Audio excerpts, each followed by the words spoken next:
At 5, we're here for you. Good evening and thanks for joining us. I'm Darian Trotter. New tonight, a federal judge is ordering ICE and DHS officials to release a 5-year-old boy and his father from detention in Dilley. News 4, the first station to push the news out today.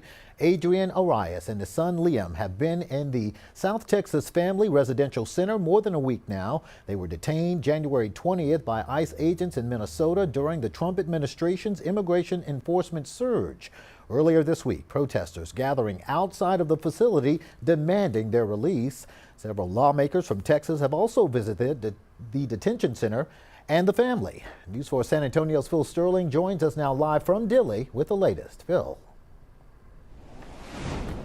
Now, Darian, that judge said that the government did not follow the law surrounding that case around the father and son that were detained in Minnesota, like you said, about a month ago. Now they're here at the South Texas Residential Center that you can see behind me in Dilley, and they're ordering that the father and son be released. According to court documents, Adrian Conejo and his 5-year-old son Liam were detained by immigration officials earlier this month. Their attorney asked a federal court to intervene, arguing the federal government violated legal procedures when it took them into custody. Today, U.S. District Judge Fred Beery agreed, ordering immigration officials release both the father and child. Why are we detaining children, 5-year-olds? What is America becoming when we start putting young people in detention centers? Kyle Sinclair, running for the U.S.'s 21st congressional district as a Republican, says he feels sorry the boy was caught up in immigration law, but it is against federal judges making broad decisions for DHS. So I do not firmly believe in federal judges making national injunctions across the bases for what the Department of Homeland Security is doing, in particular ICE. For now, the judge is also ordering that the father and son be released to a public place as soon as possible and no later than Tuesday, February 3rd. However, it's still possible the government could appeal this ruling. The order also required that the family or the father and the son's attorney be notified 2 hours before they're released, and that the father and son do not be arrested for immigration as long as the order is in place. Phil Sterling reporting live from Dilley, News 4 San Antonio.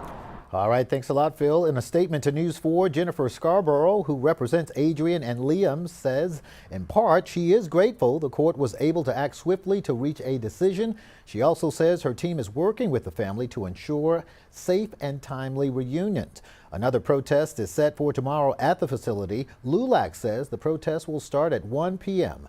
Dilley police working with the state and federal partners to make sure the community stays safe. They're asking people to stay away from Highway 85 tomorrow to allow first responders to work effectively and safely. A federal judge has ruled the Trump administration's immigration enforcement surge in Minnesota can continue. Both the state and city of Minneapolis sued federal officials earlier this month, saying the operations violated the Constitution. In her ruling, the judge says there was a strong showing the surge has a profound impact on the state. However, she also says the harms of the operation must be balanced with the harms an injunction would pose. Minneapolis Mayor Jacob Frey says while disappointment is surrounding that ruling, the city will continue to pursue the law. A new federal report detailing how much money troop deployment to U.S. cities cost taxpayers in 2025.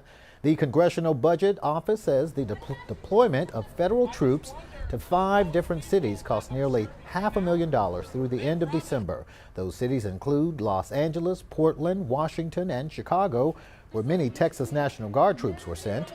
Texas troops were forced to stay outside of Chicago city limits when a judge ordered they could not be deployed. San Antonio